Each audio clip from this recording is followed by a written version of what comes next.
The guy who I think has most upside and who I was like excited to see who you're going to work on here is Sean Burke. And man, it was such a stunner to see the comparison for Sean Burke be Shohei Ohtani.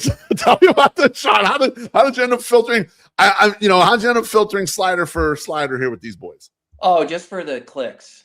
That's the only reason. This was bait to get on the podcast.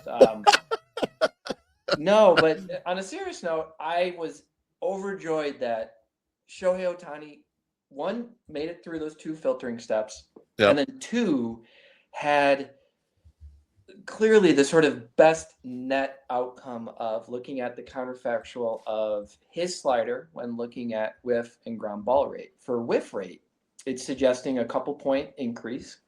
And then for ground ball rate, it's quite a high suggested lift of 10 percentage points. Now, oh, wow. I don't necessarily think that's legitimate. I think a lot of this should be thought of directionally. So not saying, if he would do Ohtani's slider, it'd be for sure a 10 percentage point increase. No, it probably. But at 10%, you probably have more confidence that there is something there, and it would definitely make a difference. Yes, I think so. And I think, again, if by leaning on the movement plots that you see up on Baseball Savant, it would start to make sense.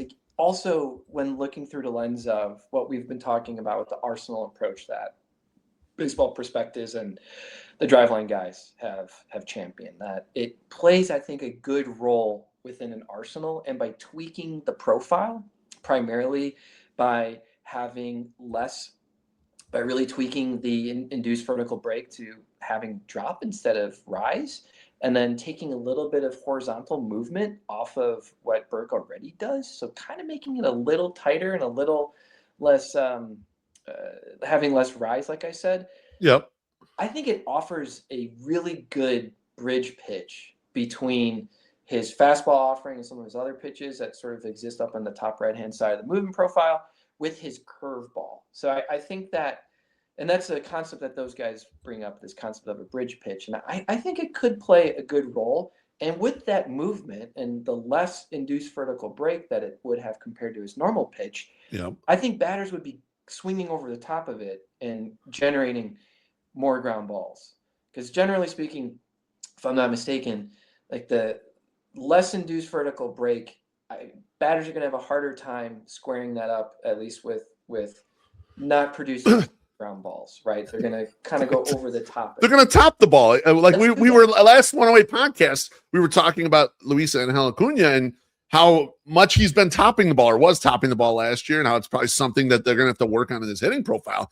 And you're right. If this kind of lines up for getting the hitters right on top of that thing, chopping that thing into the ground when they're expecting the four-seamer. It's interesting and I mean, that would be humongous for him, because if he got comfort in throwing that and throwing it as a strike, I mean, you'd have to think that like adding all these extra ground balls would help him suppress that walk rate, which is like kind of been a big problem for him. If he feels comfortable, I gotta pitch that as an antidote to these big power hitters. I'm gonna give him this, Yeah, absolutely. And again, it's worth a shot, right? Because if you can extend your sort of lifeline within a game and buy Venable more time before having to go into his newly revamped bullpen, then that's probably a good thing. And it just works out for him professionally. Like, you stick around more, you have more favorable outcomes. That's a good thing for us. It's a good thing for you.